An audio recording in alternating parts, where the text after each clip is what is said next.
Welcome to For the Love of Books, Bees Books Edition, a podcast by North Lanarkshire Libraries.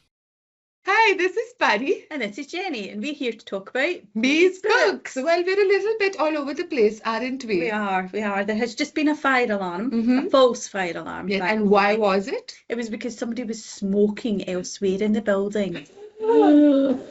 Exactly. Shocking. This was a very fake gas, but I did gas in real life, but very dramatically, because who's still smoking indoors in 2025? Plus, it's an NHS building that we're in, so everybody should know that you're not allowed. Maybe they were really stressed out about the test results, and they're making it worse. I quite like the idea it's a member of staff. Oh. That has just had a really trying at day. 11 o'clock in the morning, isn't it? Yes, this day has been too much and I've only been here 2 hours. Well, anyway, at least we didn't have to go out in the rain. No. But my brain is still alarmed. Yes. But we'll cope. It'll be fine. We'll fine. And we're talking about such a lovely topic today as well. We are, yes. Friendship. Yeah, so Book Week Scotland, we're bang in the middle of it now. And friendship was the theme. So I'm interested to see, knowing that you've got this project at the moment with classics, what your classic for this was. Well, so I had initially thought I would do 2 classics. And I had 2 classics until yesterday when I decided to leave the other classic for a later date because I'm still in the process of reading it. Okay. But also because I read another book that I wanted to talk about that was not a classic. So I still have the one classic, and that is The Animals of Farthing Wood by Colin Dan. Lovely. Have you read this book? I have not read it, but I have seen the cartoon on the television. Have you? So I didn't know this was a thing in any way, shape or form. Maybe I'd heard of it vaguely, but it didn't strike any memory. But I was listening to the audiobook like before the theme was unveiled for this week. And I thought, actually, this works perfectly. Excellent. And this is such a really nice cover as well. It's a beautiful cover. I've not seen that cover before. Yeah, and it's like, so it's a modern-ish classic. So I think it was written in the 1970s, but I think it still counts. Yes, and I want to warn everybody who's not read it, there's not a Watership Down thing happening as far as I remember. Oh, well, that's mostly true. oh no, have I remembered badly? No, you've mostly remembered well. Yes.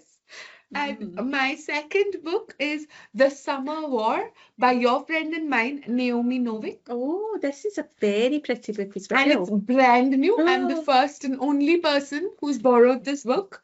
And in the world. In the world. If only we had that power. Wow, that would be quite a cool superpower. Useless at anything except personal gain. But I feel like some superheroes have earned the right to be selfish. Exactly. And it's a novella, so it's really short. It's only about 120 pages, 130.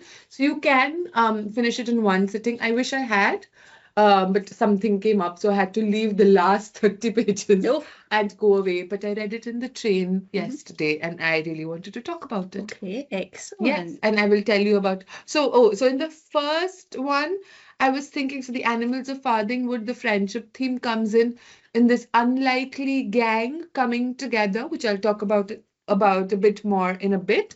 But in The Summer War, it's an unlikely friendship among siblings. Oh. Yeah, because all siblings don't always get along. No. And some of them did, but then things went really wrong. Oh. And then things came back together again. Excellent. So, you know Naomi, she always likes a good ending. Yeah. It's not always like, it is a happy ending, but it's not always the ending you expect. It's usually the ending it deserves, though. Yes, and so this was a very satisfying ending. Excellent. Well, I have 3 books this week. Oh, wow. You have friends coming out of your ears. Yes. So my first one is The Beast of Grimheart by Kieran Larwood, which is the 3rd book in the Podkin 1 Year series, which you recommended to me. I spoke about on the podcast before. My second book is Case Histories by Kate Atkinson. Right. What a fantastic cover that is. Yes. They've all been republished recently. And it has a black cat with yellow eyes and looks exactly like my black cat, except a lot whiskerier. Yes, there's many, many whiskers. A slightly alarming number of whiskers. Let's not look too closely. No. And my 3rd book is The Last Death of the Year by Sophie Hannah. Oh, that's amazing. So it's like an Hercule Poirot mystery. Yes, so Sophie Hannah has taken on Agatha Christie's character, and she has done it perfectly. Oh, amazing. Absolutely perfectly. So this is book 3 or possibly book 4 in the series. 1, 2, 3, 4. Oh, it's possibly book 6. Oh. There we go. And they're really, really good. So I want to talk about that. But the first book I'm going to talk really quickly. Yes. Is The Beasts of Grimheart. So you recommended the series to me a while ago. We didn't have all the books in the system, so they have been ordered in, and I was lucky enough to be the very first one ever to read this copy. And I absolutely adore them. Yes, they are bunnies. No, there's no water shutdown involved. Well, yeah. I mean, there is a genocide happening in some bits. But yes, but it's not like... I feel like you're very optimistic about all the deaths. Like you block them out of your mind. Exactly. And then you're like, yes. But I feel like this kind of rounded off, although I know that there are more to come. The next 3 books, I think, are a different character. However, I know that the narrator is the same. I didn't know that. Yes, which I'm quite excited about. So basically, these 3 books have been a storyteller of the rabbit world, telling you a story of Podkin One Ear and how things came about with evil gods and things like that. But he has a story as well, and in this book, that story is explained more, and we kind of learn more about that. He now has an apprentice, Rue, I think it is, who's just lovely, just this wide-eyed bunny that just is like interested in everything. And of course the narrator, who I've completely forgotten the name of, Pari. Oh, don't look at me. This was a long time ago. I liked how you were too optimistic about in this direction, and I was like, nope. I'm not going to spoil it and tell you who he is, but he has another name, and he basically has been a storyteller for many years. He's kind of taken on this apprentice, but not really wanted to. And in this story, he gets kind of captured by a group and is asked to tell the story that he told elsewhere, because basically something's happened. They didn't like the story he told, etc., etc. I'm not going to spoil it too much. But I really enjoyed the friendship that develops between him and Rue. It's very much like, I'm just taking you to this place where all the storytellers gather once a year, swap stories, gossip, meet, and basically he's wanting to palm him off to somebody else, and that doesn't really happen. He kind of gets lumbered with him, and you can see he's quite curmudgeonly taking on, this kind of very excitable wide-eyed rabbit, forgetting that at some point in the past he's been the same. He was taken on as an apprentice to somebody else. You learn more about that as well, and I love that it ties everything together. There's characters in it that you meet during the actual story that the character's telling you, but later in life, and how it all kind of circles back.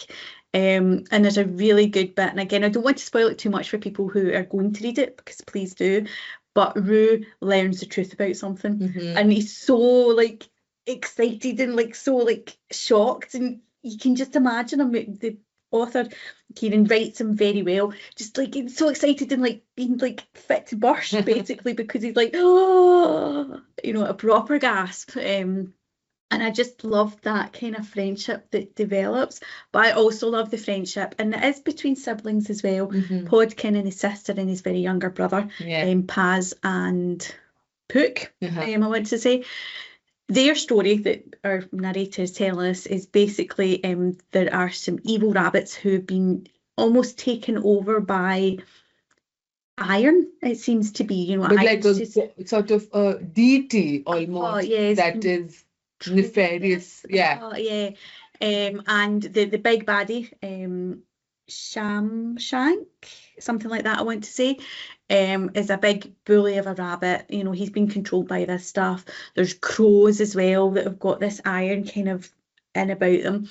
And basically Podkin, who's quite a young rabbit, his burrow warren has been destroyed. He's kind of, him and his brother and sister are kind of, a wee bit lost, but things happen and they become our heroes, all 3 of them, but especially Podkin.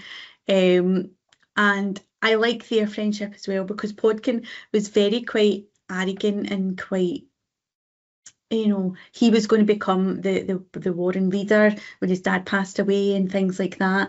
But he's learned now that that's actually, you know, he's not really fit for it. That's not his destiny. And he's kind of fighting more for girl rabbits to have a say in things as well. So him and his sister have kind of come round to liking each other a wee bit better. And then of course there's other people that get involved, because all adventure stories, as we know, start out with 1 or 2 people, and then by the time it comes to you know the end of the first film, we've got 20 people trying to get the ring back where they're going. It's that kind of a story. So other people kind of come into the story at one point or another. And what I like about this is it ends the story. So the narrator through the 3 books have been telling you this story, and this ends. But at the very end, the narrator kind of hints that it's not actually the end, that something, you know, it's not completed. You know, the big boss baddie for that level's done. Yeah. But there might be more coming up. And I absolutely adored it. And I just want to say thank you for recommending it, because I would not have, I don't think, went for this if you hadn't have said the Very Special Bookshop, which I like to think disappears once you walk out of it, recommended it to you. It was, I don't think I would have either, because I'm not particularly drawn to animal narrators. She says, as one of the books, the animals are farthing wood. But even this, I don't think I would have picked up, except that it was just something that it was available to listen to. So I was like, sure, why not? It's a children's classic. Let's see what's going on. But this one in particular, the Podkin 1 Year series, it just it felt generic enough in terms of like the description. I was like, okay, it's an adventure story, it's probably not for me. But because that one person spoke so passionately about it, that I was like, okay, for this one stranger that I'm never going to meet again, but we connected through the form of books, I'll give it a shot. And it took me a while, to like a few years, to even get around to it.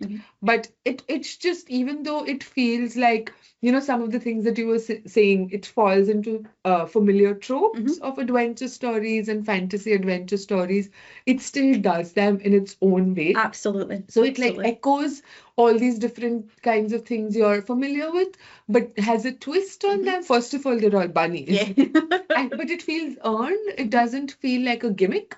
It feels like he really loves his characters and loves his world.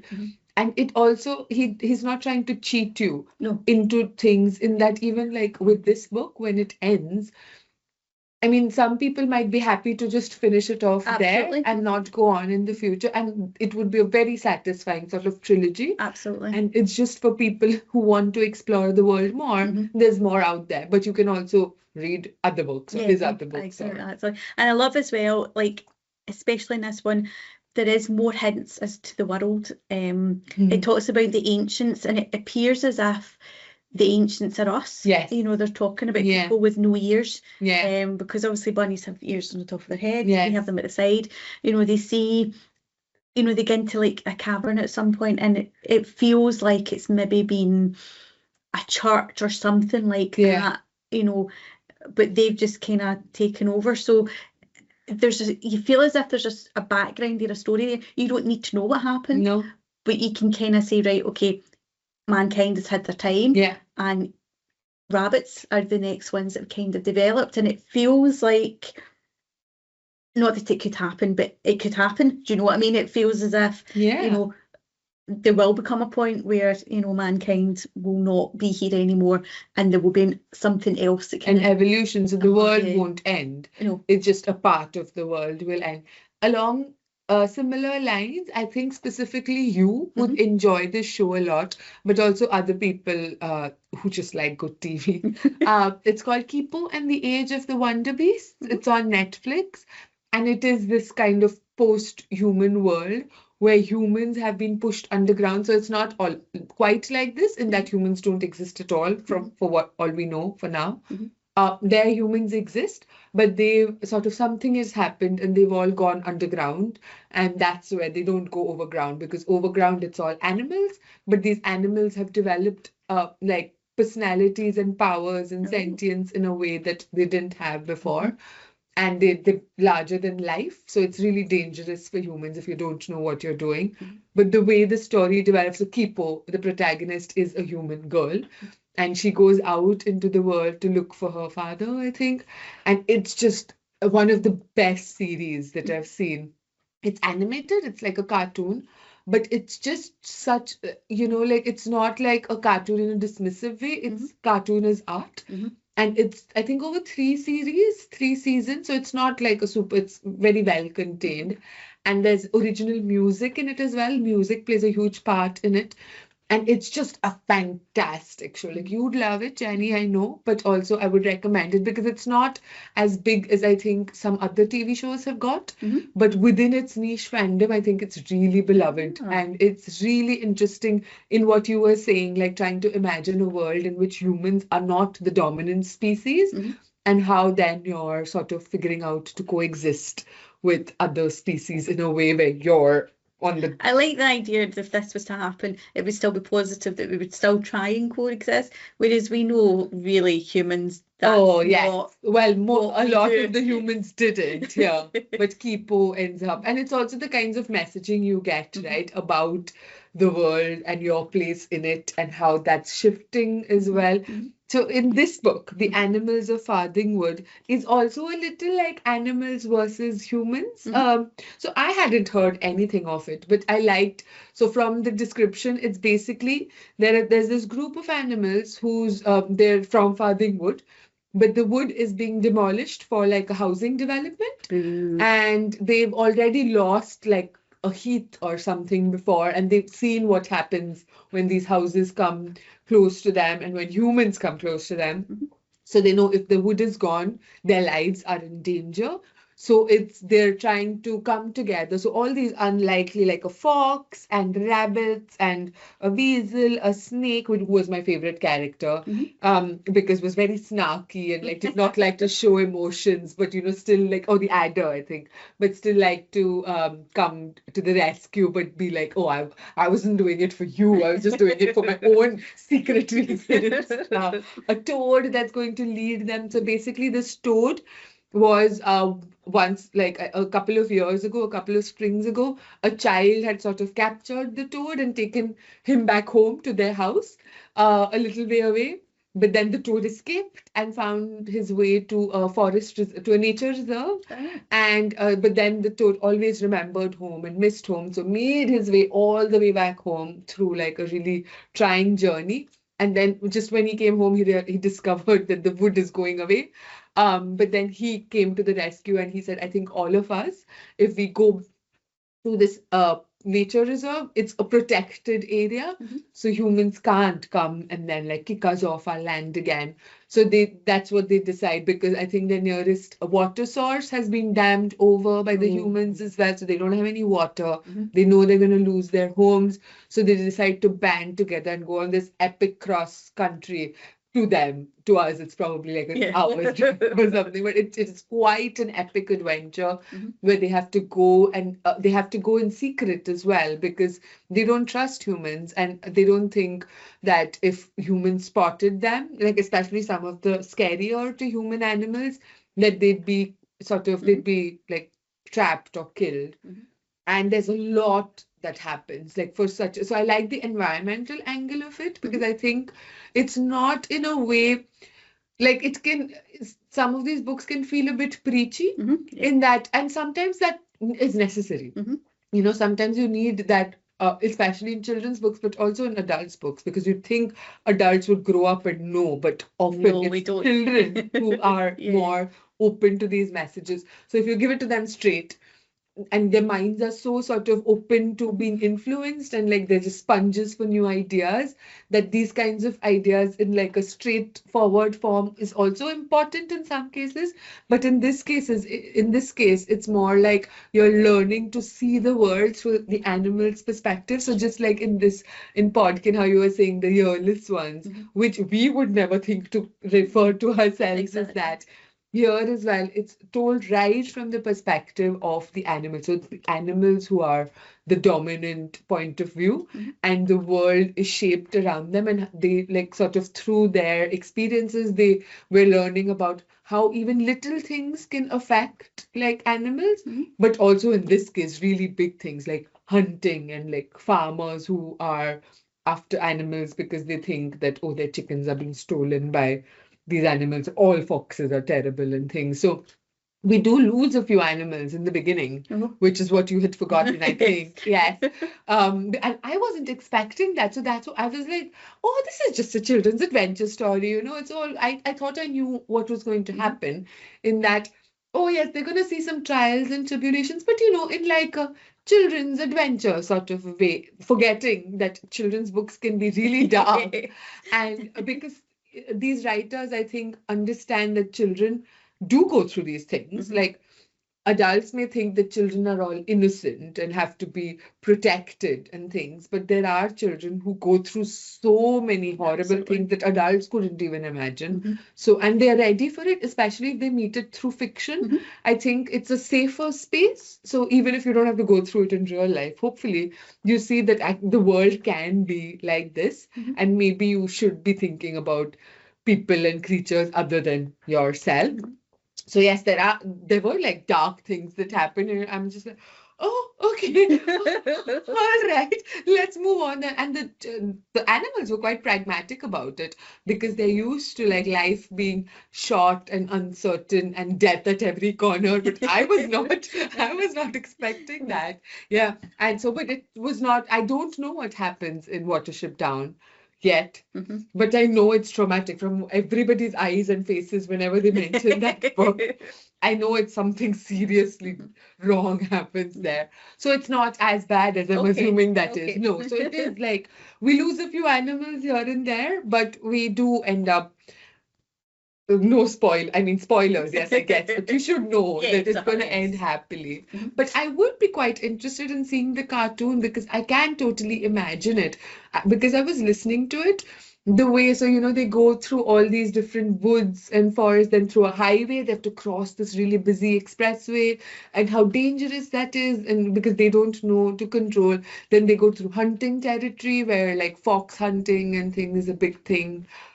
They go through farms where farmers are really suspicious of all the animals, but then they also find friends along the way with other animals, a couple of whom join their troop because they're so surprised to see all these unlikely sort of friends coming together. And they're all in it, like they know that, you know, usually maybe we'd be enemies, Mhm. not enemies, but predator and prey, like Mhm. a fox and, you know, like a adder and things would eat the smaller mice and rabbits and stuff. I see there's an owl as well. Yeah, I mean, and owl's definitely going to be. exactly, yeah. So, but they're all sort of, they know that they have a goal. So Mhm. they all come together and put their differences aside and like, look, we need to get to this place together and we need to look out for each Wouldn't other. that be nice if that happened with humans? Yes, yeah, which to be fair, some humans do have that perspective. And I think Colin Dan writing this in the 70s wouldn't even have been able to imagine the kinds of nonsense, the new kinds of nonsense that's happening, not just to animals, but to humans as Yeah. well. But the overarching message, I think, was lovely that, yeah, you're not going to necessarily get along. Mhm. And sometimes your personalities might clash. There's like a very irritating mole. Oh. It's a very irritating mole in this, who I guess is fine, but it's just very insecure and very slow and is always thinking about like the wrong things. But whatever, he comes out, like they all contribute in their own ways. Mhm. So some people would find some of the characters who are really annoying, but they're still contributing in some way, or you know, they're dying. But yes, they're dead. Mhm.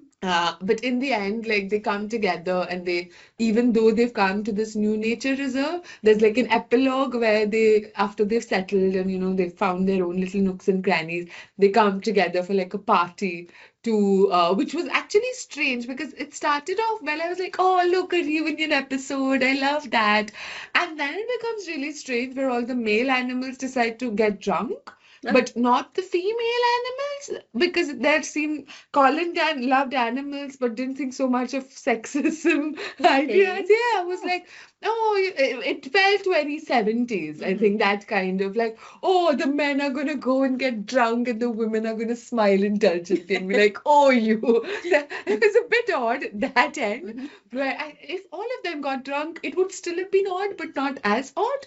The fact that animals can get drunk. I mean, I know animals can get drunk, but the fact that they went out to get drunk. They did. Well, they discovered it because Toad got drunk first, accidentally. And then they all thought, oh, he seems to be having a good time. Let's go and try. Although in my head, the females are like, a bit more sensible. It was a little bit. I think they deserve it. They deserve a break.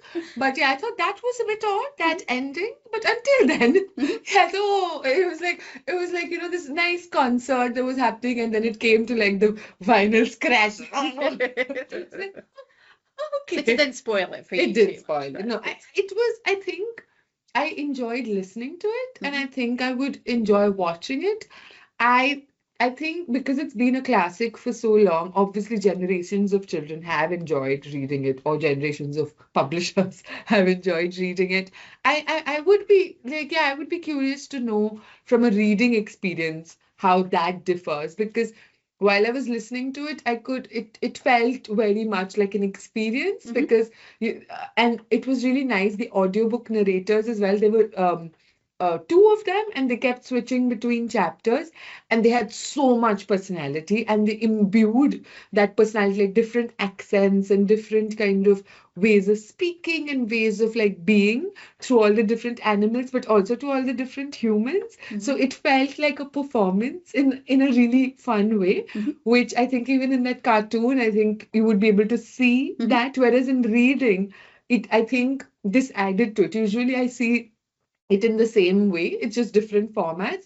But I love that how a good audiobook narrator can like put a spin on it in a way that maybe you yourself reading wouldn't be able to do. Oh, absolutely. I do like the fact that even though it was set in the 70s, there was still that slight environmental. We think of this as being a new thing, and it's not. No. For many, many years, you know, there have been people out there basically saying plant more trees, don't cut down that, that kind of stuff. It's just the voices have got a bit louder. Which is great. Which is necessary. Basically. But it's also nice to see that, these kinds of seeds that people have planted in different ways through different, like, either through art or books or just like activism or whatever. They might have thought that, oh, this is useless, nothing is changing. But now, like 50 years, whatever, later, you're seeing that it was all necessary. So even now, the things that we're doing might feel useless, but who knows how much influence that's going to have. With difference. Could you imagine if somebody read this when they were very young? They're now in their 50s. Absolutely. And if maybe you pass that on, Absolutely. You don't know where these different ideas become like a core part of your philosophy and things like that. So unlikely friendships among the animal kingdom. Excellent. Well, coming away from animals, although there is still, as we say, an animal on the cover, a black cat. This is Case Histories by Kate Atkinson. Now, a couple of episodes ago, I spoke about her most recent book, Death at the Sign of the Rook, I want to say. And that had a fantastic cover as well. Yes. They've all been republished and they do look lovely. And until you read this book, you don't really understand why there's a black cat on it, but there is a point. And when I had read the Death at the Sign of the Rook, it was like the latest book in a series, and I would never ever do that. I would never read out of sequence. But it did kind of have a standalone feel about it, although there was characters in it that you knew were from previous books. So I wanted to go back and read the rest. I enjoyed it that much that I wanted to go back and read it. This was unusual. It's not written the same way as the Death of the Book. I don't know if this, because it's called Case Histories, whether this is slightly different in the next book, which I will go on to read, is more similar to this, or whether it's different again. And that was good because it made it feel as if I wasn't reading something that I should have read before, if that makes sense, because it was written differently, same characters and everything, but written differently. It felt different. So we're introduced to Jackson Brodie. And it's called Case Histories basically because there's these three cold cases. I think it's two from the 70s and one from the 90s. And the first bit of the book is us learning the first case. So basically you're introduced to these people that happened in the 70s. A young girl goes missing, she's never found. And then the next case is something else which I can't remember. And then there was another case where somebody was killed in a lawyer's, solicitor's kind of office. And Jackson somehow now, well, in the 2000s, gets involved in all of these. So things are coming to light. So the first case, the father is very ill and passes away. So the sisters, so there was 3 or 4 sisters, one's entered a nunnery, and then there's 2 others, have their own life, but they've come back to the house to basically clean up the house after the dad's passed away and sort things out. And they find something which sheds a different light on what happened 30 years ago or whenever. And Jackson kind of gets involved with this. So Jackson has been in the military police, he's been in the police, but he's now he's looking to retire. He's basically like got a detective agency, but he's looking to retire. He keeps talking about going to France. He wants to live in France. He's estranged from his wife. They have a daughter, which he sees every now and again. And I absolutely loved it. It was grittier in places than if I had known, I maybe wouldn't have read it. But with the book, I always think you can skip that bit if you want to, which, I did a little bit. But it wasn't needless. It added to the story. You had to have that for that to make sense, if you know what I mean. It's that kind of story. Jackson's quite he's a really good character because he's kind of flawed. He kind of bumbles around sometimes because he's not quite sure what's happening, but other times he's razor sharp. His life at one point is under threat, and he doesn't understand why, because he's got these couple of cases happening, but none of that seems to be big enough that somebody's trying to kill him. But when we find out at the end who's been trying to kill him, it's completely like, one of these things where it's like, oh, we knew that was happening in the background, but we didn't really think that was anything to do with the story. It's one of those books that I think is better read as much of a one go as you can. If you know what I mean. I also love the fact that they jump around. So in the story, throughout the story, you jump back to the other characters, 30 years ago and what happened. And because we are now introduced to them now, we kind of see, that quite precocious child has turned into, this kind of adult. The one that was always kind of trying on different clothes has turned into this kind of person. And it was quite nice to see that kind of development. But of course, Jackson only knows them as they are now.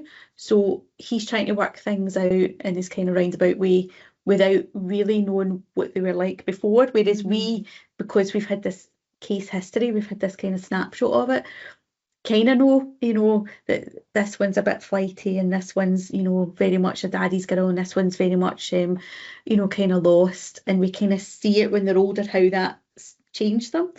It was an interesting book. As I say, a lot more grittier than I would have wanted, I think. But it's not going to stop me reading the rest of them. Because now it's there. Was the other one gritty as well? No, it wasn't. If it was, I skipped past it. But I don't remember skipping past it. This just seemed...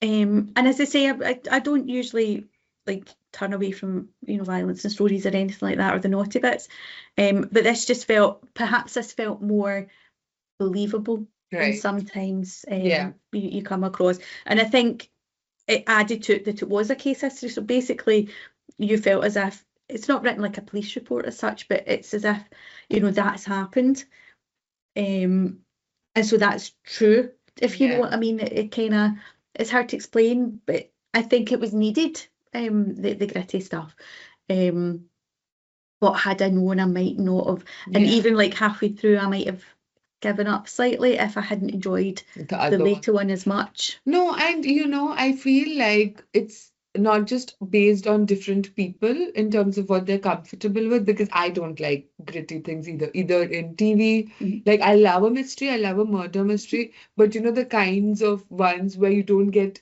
too close and personal, yeah. or even in terms of like violence and stuff, like especially like gendered violence. It's like it's just a I sort don't of like anything that's too real, too true yeah, to life, yeah. without a kind of background to it, if you know what I Yeah, mean. and I prefer sort of imagine Mhm. leaving it to the readers or the viewers' imagination Yeah. and just hinting at it, or like so you know what happens, but I Mhm. don't want to See see it. or read Yeah. what happens. Mhm. But even seeing that, I think at different points in not even your whole life, but at different points in like just I think based on what you're ready for and what you're not changes. Mhm. So if you're like sometimes things that seem too dark at a certain point or in a certain context is kind of influenced by your mood and like I don't know how what kind of day, week, month, year you've I had. absolutely agree, because I think the book I read before this was quite a fluffy book. Yeah. So perhaps it's not as gritty as if I had read it straight after another crime Yeah. book. Yeah. And because I'd read a fluffy book, maybe that's why I kept going with So, this one, yes. because do you know what I mean? Exactly. And I know that the book after this was the next book I'm going to talk about, Yeah. which was still a crime book, but it was a lighter Yes. crime, if you know what I mean. So yeah, you're probably right. If I had read this after reading something else, I Yeah. probably wouldn't have Yeah. kept going with it. Yeah. But how I'm squeezing it into friendship is I felt as if, because I'd read The Sign of the Rook, I felt Jackson was already, like, I knew him. He was already my friend. Yeah. So it was almost, for me, like he was a case history as well, because I know Yes. what happens in 5 books' time. Yeah. So I was kind of looking back on him Yeah. and how he meets this person and how he does it. So it kind of felt as if, he's my friend, but I was learning more about him before I met him, Yeah. if you know what I Oh, mean. I like So I that. enjoyed it. It was good. And the Black Cat, basically at one point in the story, he goes to visit somewhere, and the woman that he talks to, I can't quite remember, but I think she was like a receptionist on some kind of beauty kind of aesthetics type place that keep popping up. But she also has now how did she say, she didn't say the site, but she said something like that. And he kind of, like, in a disbelieving way, kind of says, yeah, what are you going to say about me? And she says, black cats are going to be lucky for you. And he's like, that's just so generic, that could be anything. Black cats, are supposed to be unlucky if they walk in front of you, whatever, but for many people, black cats are actually lucky. Yeah. It's the opposite. So he kind of goes, nonsense. Of course, later on in the book, we find out that actually the black cat was very lucky for him. And it's never kind of referred back to, if you know what I mean, but it's like, oh, that's why there's cats on the cover, and that's why that was mentioned. Intriguing. So, yeah, so there's wee things like that dotted through it, which did remind me more of Death at the Sign of a Rook. Should have been a shorter title, because that was kind of more of a kind of golden age crime feel to it, and there was things like that dotted around, whereas this was crime. Very much crime book. But I also like in how you've like befriended the character. But I also like that actually got you to stick with it in a way that you might not have it if it was some rando who'd rocked up and be like, oh, I don't know you that well, so I'm actually going to put you away. Absolutely. If I had not read the other book, I don't think I would have picked this up in the first place. But I don't think I would have either, even got to the gritty bits, because I would have given up. But I'm glad I didn't. Oh, excellent. Well, I'm glad that you found some new detective to love or befriend, if not fall in love with. Right up there with Logan from the J.D. Kirk books. But you're just collecting them. Like, you're just collecting detectives. It's always good. No, absolutely. Well, like, you're collecting detectives, I'm collecting Naomi Novik stories, because honestly, I think she's one of my favorite writers. Even when it's not a full 5-star love book, she still writes the kind of story that I enjoy. And this one, so I think a few episodes ago, or maybe earlier this year feels like it's last week. I'd spoken about one of her short story collections. Yes. Which I'd enjoyed quite a lot. Yes. And that one was relatively new as well. So this one's a new book too. And it's the short story that it started out as, or a variation of it, was in that book. Luckily for me, my memory is atrocious. I remembered nothing about it. So I'm just going to read what the sort of vibe of this book is. a young witch inadvertently curses her brother to live a life without love. And she must find a way to undo her spell in this novella that's set in the same world as Uprooted and Spinning Silver, which again was so long ago that I've read it. I had absolutely no memory of it. But essentially, it's a tale about Celia. So we focus on her. We meet her when she is 12, and her brother Argent, I want to say, who's her oldest brother. And there's a middle brother called Rorik, who neither of them really pay attention to. Middle child. And there's, middle child. And there's so it's her father is quite an important man currently in this kingdom. Like he's the Archduke or the Grand Duke or whatever. But all the sort of mothers are different. So all three children have different mothers. So they have kind of different relationships with the Duke and with each other. But Celia has always been close to Argent, and when they were children, and they used to sort of play together, and lots of attention he gave to her and stuff. But then when he became like of age, I guess when he was 18 or whatever, he goes out to the king's kind of ceremony, like fighting ceremony, whatever, they have those things where they show off what good warriors they are. And he apparently is amazing. Like he wins all the accolades, and they heard all of this through. So it's set in like a old-timey fantasy kingdom, but you don't quite know where the fantasy elements come from. In the beginning, mostly because I also did not remember Spinning Silver and Uprooted, but I feel like those two books were also similar in that I think you've read one or I've read both Uprooted, of them. Yes. So it starts off in like this European kind of medieval European villagey thing, or was it Russian? Spinning Silver, I think, might have been Russian. But the fantasy elements are very fairy tale-esque in that they're not like out and out kind of, you're not living in like sort of a Lord of the Rings kind of kingdom. But this is similar. So there's like sort of hints at, there are these, there was this summer war that used to go on, and these summerlings that used to come and just wage war on the humans.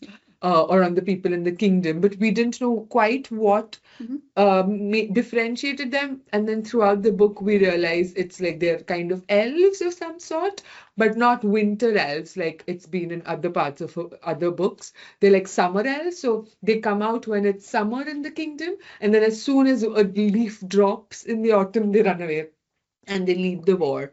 But when we come to her, when the book starts, this has happened in the past. So they're living in a period of peace. But her father had been like a big part of the reason why they won the war, which is why he's been elevated to this position. But they still, they still like to keep knights. They have knights and like sort of fights and things like that. So her brother has won all these accolades, and she's really proud of him and whatever. And then but when he comes back, he's changed.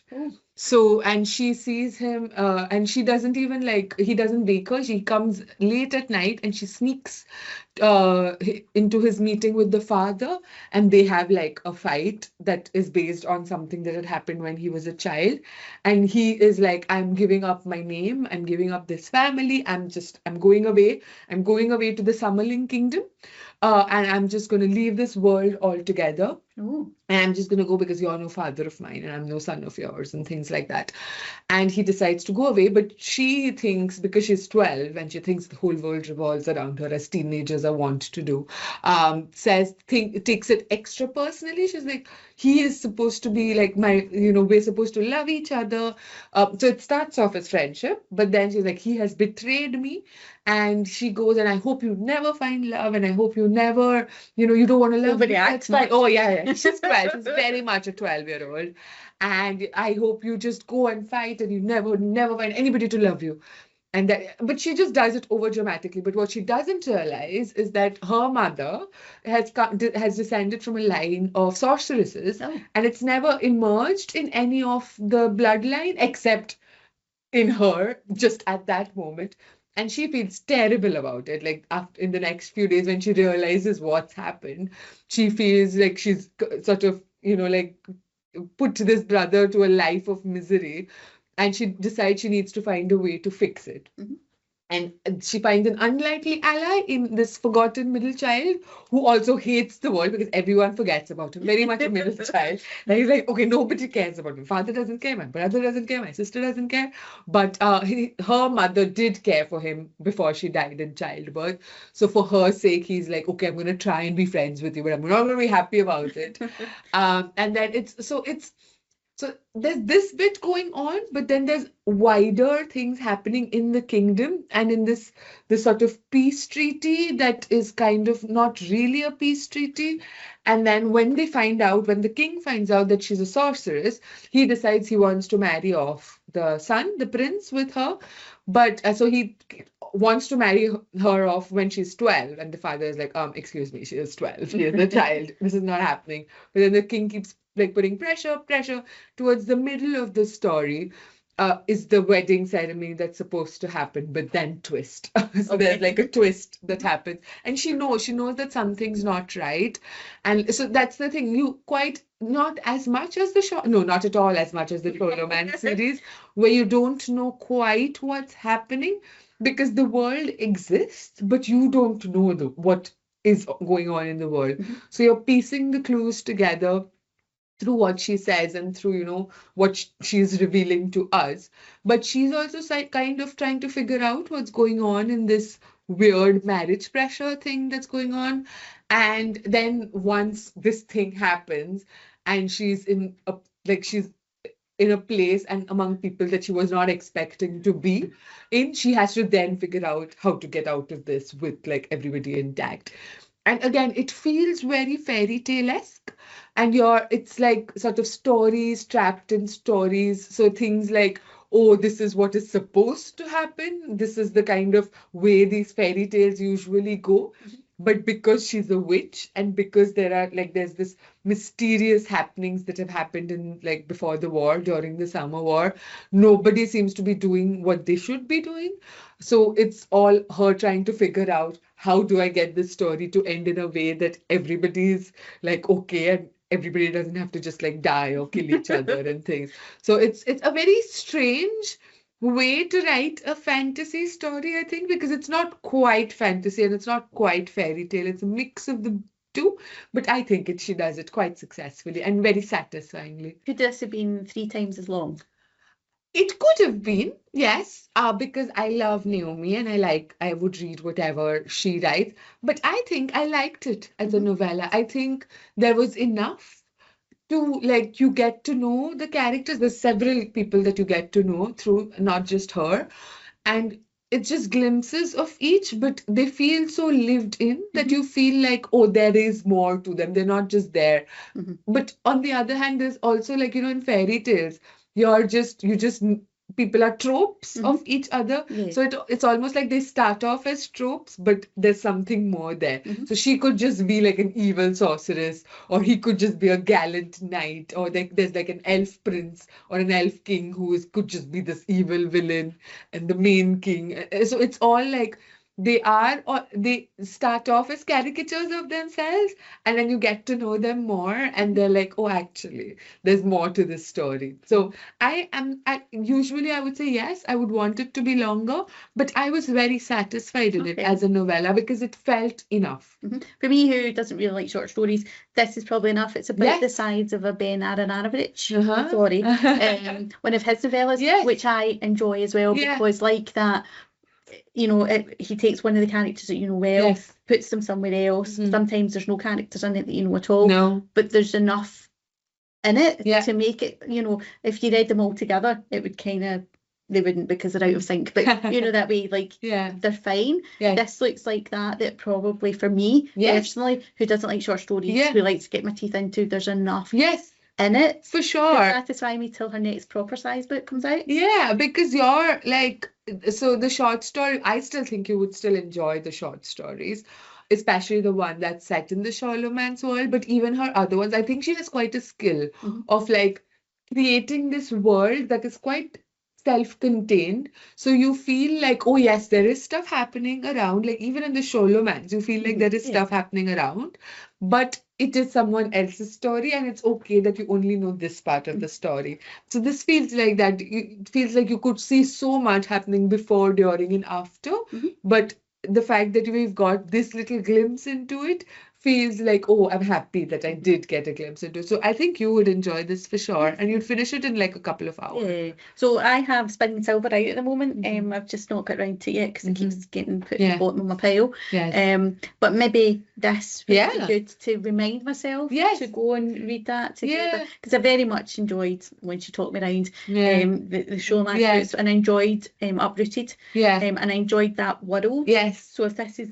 somewhere similar. Apparently, but I have No, I think absolutely no idea. Uprooted was very much like that. Yeah. You kind of knew fairy tales were Yes. part of it, but she took them Yeah. slightly different route Yes. to get where she was going.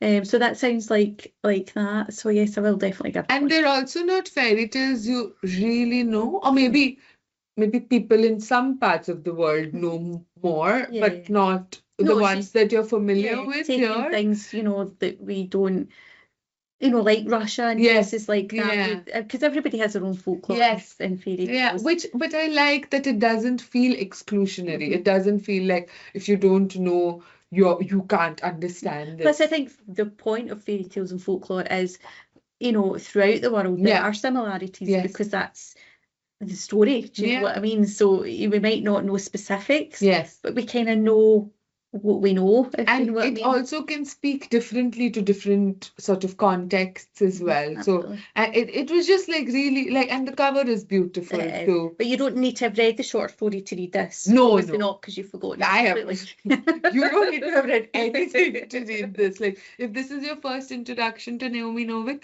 I would say go to Sholomans, but it's fine. You only have 2 hours today to read a book, and this is perfect. Excellent. Yeah. Well, my last book, Mhm. which I'll talk about quite quickly, is The Last Death of the Year by Sophie Hannah, who's taken on, as I say, the Poirot mantle.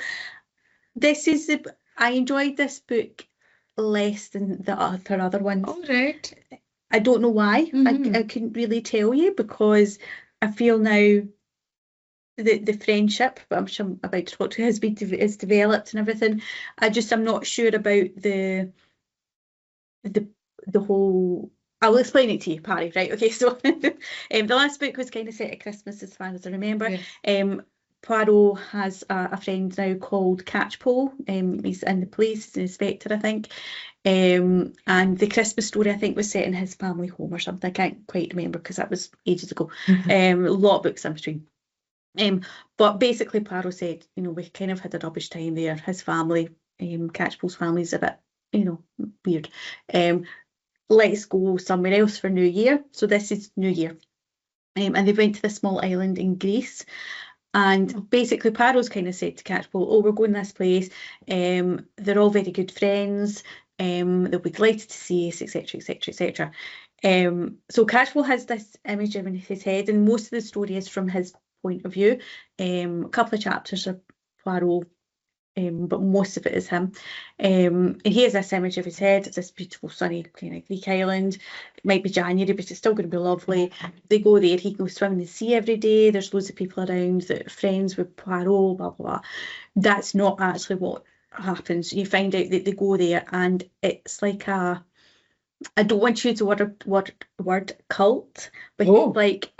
yeah, I know. It's not what I thought you were going to go at all. It's not like that, but there's these group of people, 5 or 6 people, who have came up with this idea of forgiveness as like, everybody should be forgiven. Doesn't matter what you did, we're going to forgive you, and that will make people not do bad things, because there's That does sound like a cult. It does, but it's not written like that at all, and it doesn't really feel like it's just, there's not a word that can describe it any better.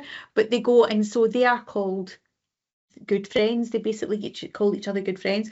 So Catchpole's kind of heard this and thought that they were good friends of Poirot, but Poirot was actually there for another reason. So he's been asked to go because something has happened, and the kind of main guy has called Poirot in to investigate, basically. So it's kind of been sold to our, our person as something that it's not. And they get there, and of course there's a murder. And basically what happens is it's New Year, and they all put their resolution for New Year in a pot, and Catchpole has to read them out, and everyone's to guess who's put it in. But there's an extra bit of paper, and basically says something like, Matthew's going to die. He's going to be the last death of this year and the first death of next year. And it's kind of written in verse, but everybody's kind of like, is this a joke? Is this supposed to be funny? Who's written this?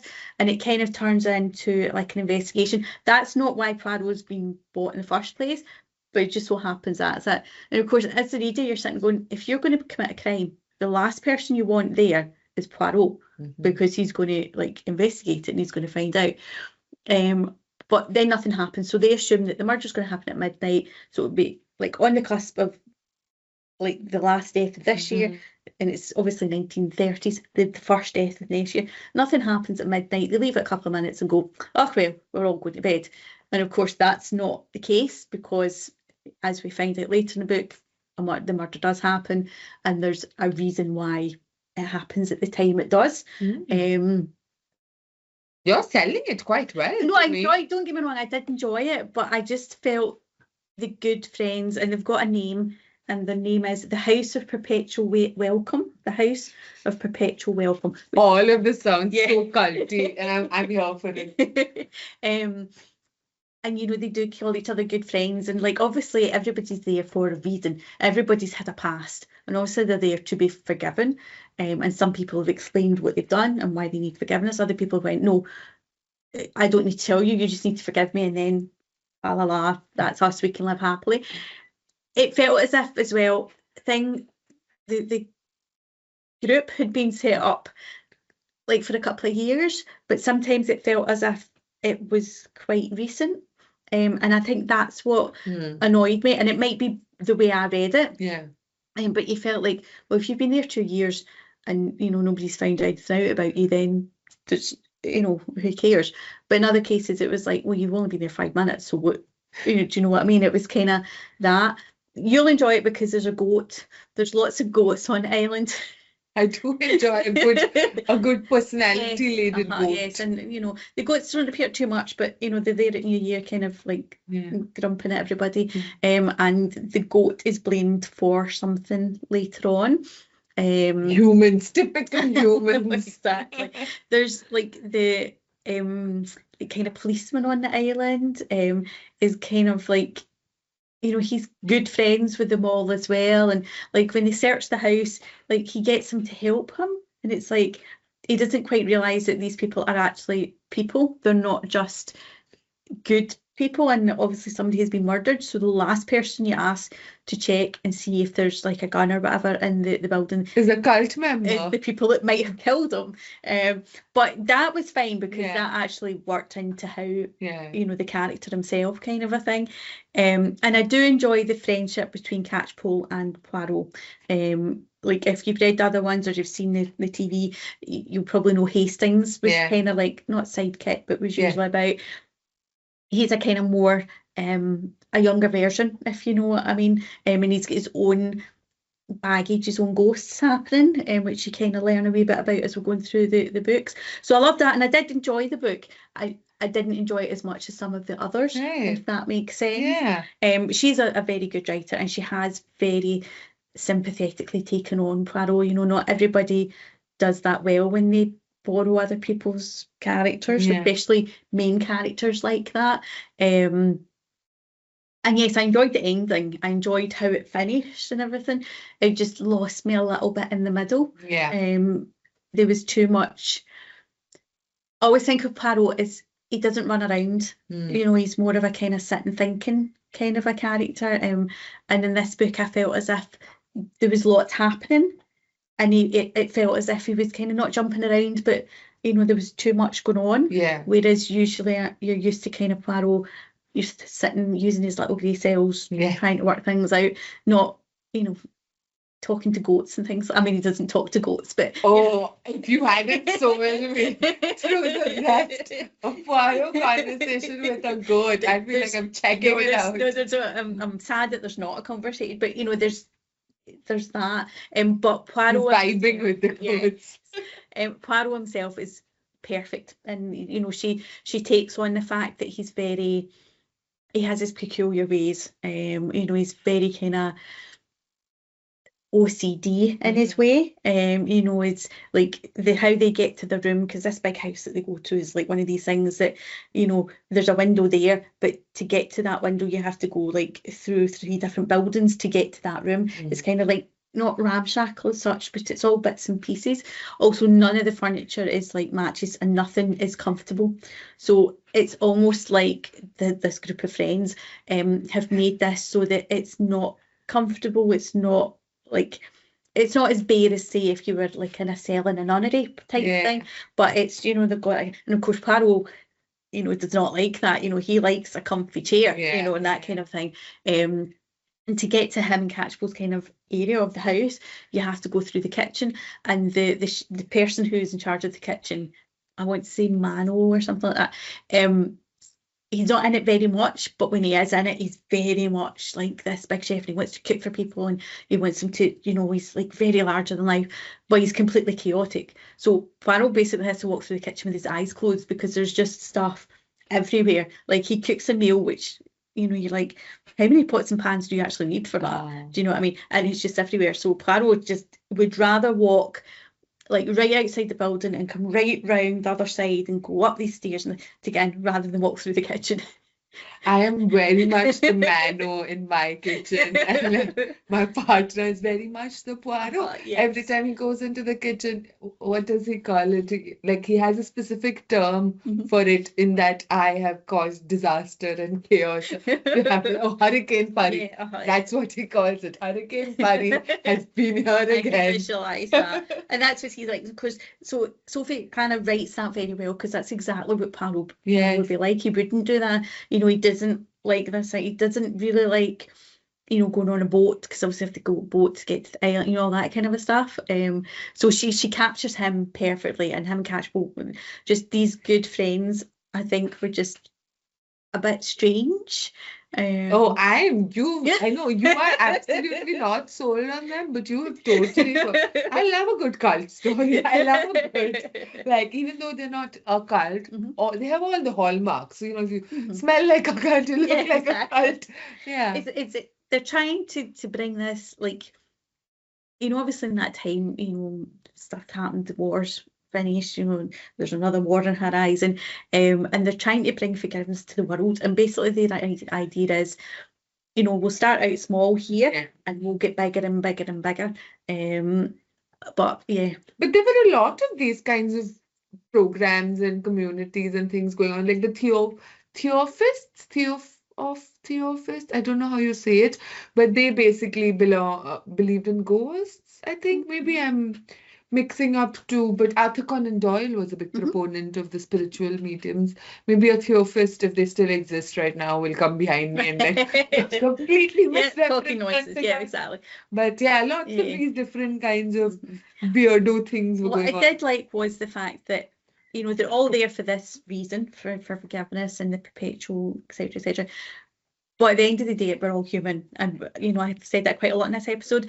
But humans have, you know, we can't really change our spots, as it were. You know, and if you're there to be forgiven for doing, you know, stealing lots of money or whatever, you know, you've stolen a lot of money, and probably that means that, you know, you're going to look at things in a different way than somebody else, you know what I mean? And that comes together, you know, even when you read all their resolutions, you know, they're all very much, because the resolutions are right at the beginning of the book, because Catchpole says, basically, if you read these, you'll be able to tell who the murderer is. He says, we didn't, because we didn't look at it like that, but knowing now what we know, actually from the, and of course, when I finished the book, I went straight back to the resolutions, and I was like, nope, that doesn't give it away. But, you know, you can tell everybody's got their own baggage, their own reasons for being there, if you know what I mean. And I like that, just the fact that it was Yeah, these little weirdo group that you could have done without. But yeah, I think it's, I'm really intrigued. I don't think I've read any of her Poirot books, but I would be curious. Just, do you think you could start here? Yes, I don't think, like Agatha Christie's Poirot books, they're not really, you don't really need to read them in order.